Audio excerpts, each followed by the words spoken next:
वैसे तो आजकल की दुनिया में हम लोग व्हाट्सएप फॉरवर्ड्स को बहुत ज़्यादा गंभीरता से नहीं लेते हैं, लेकिन ये वाला जब व्हाट्सएप फॉरवर्ड मेरे पास आया तो इसने मेरी सोच पर एक गहरा असर डाला है और मैं चाहता हूं कि इसको आप ध्यान से सुने।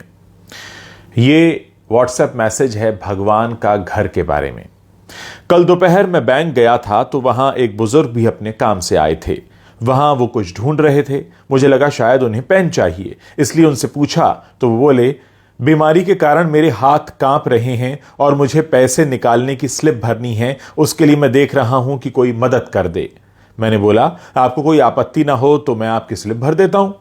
उन्होंने मुझे स्लिप भरने की अनुमति दे दी। मैंने उनसे पूछकर स्लिप भी भर दी। रकम निकालकर उन्होंने मुझसे पैसे गिनने को कहा तो मैंने पैसे भी गिन दिए। हम दोनों एक साथ ही बैंक से बाहर आए तो बोले, सॉरी, तुम्हें थोड़ा कष्ट तो होगा परंतु मुझे रिक्शा करवा दो, इस भरी दोपहरी में रिक्शा मिलना बड़ा कष्टकारी होता है। मैंने बोला, मुझे भी उसी ओर जाना है, मैं आपको कार से घर छोड़ देता हूं। वो तैयार हो गए। हम उनके घर पहुंचे। 60 बाई 100 के प्लॉट पर बना हुआ एक घर था। घर तो क्या कहें, बंगला आप कह सकते हैं इसे। घर में उनकी वृद्ध पत्नी थी। वो थोड़ा सा डर गई कि इनको कहीं कुछ हो तो नहीं गया जिससे उन्हें कोई छोड़ने एक अपरिचित व्यक्ति घर आया है। फिर उन्होंने पत्नी के चेहरे पर आए भावों को पढ़कर कहा कि चिंता की कोई बात नहीं है, ये मुझे छोड़ने आए हैं। फिर बातचीत में वो बोले, क्या बोले अब ध्यान से सुनिएगा।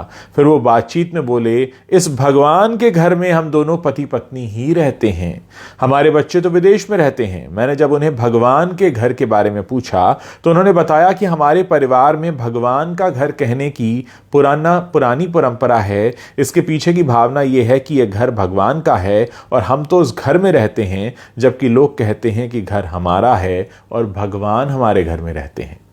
मैंने विचार किया कि दोनों कथनों में कितना अंतर है। उसके बाद वो बोले, भगवान का घर बोला तो अपने से कोई नकारात्मक कार्य नहीं होते और हमेशा सद्विचारों से हम ओत प्रोत रहते हैं। बाद में मजाकिया लहजे में बोले, लोग तो मौत के बाद भगवान के घर जाते हैं पर हम तो जीते जी ही भगवान के घर का आनंद ले रहे हैं। ये वाक्य भी जैसे भगवान ने दिया कोई प्रसाद ही है। भगवान ने ही मुझे उनको घर छोड़ने की प्रेरणा दी। घर भगवान का और हम उनके घर में रहते हैं। हमको इस कहानी से बहुत कुछ सीखने को मिलता है दोस्तों।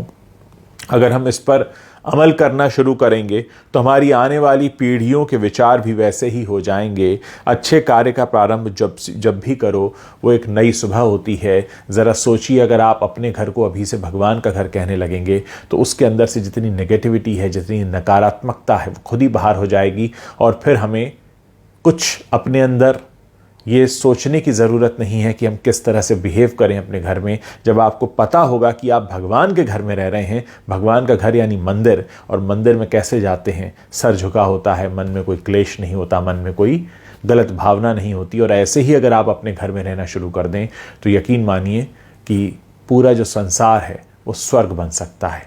इस मैसेज को आप फॉरवर्ड भी कर सकते हैं, बहुत से लोगों तक पहुंचा सकते हैं, ताकि बहुत से लोग आज से, अभी से, इसी वक्त से अपने घर को भगवान का घर मानने लगें और भगवान के घर में जितनी श्रद्धा से जाया जाता है, जितनी श्रद्धा से रहा जाता है, वैसे ही रहने लगें।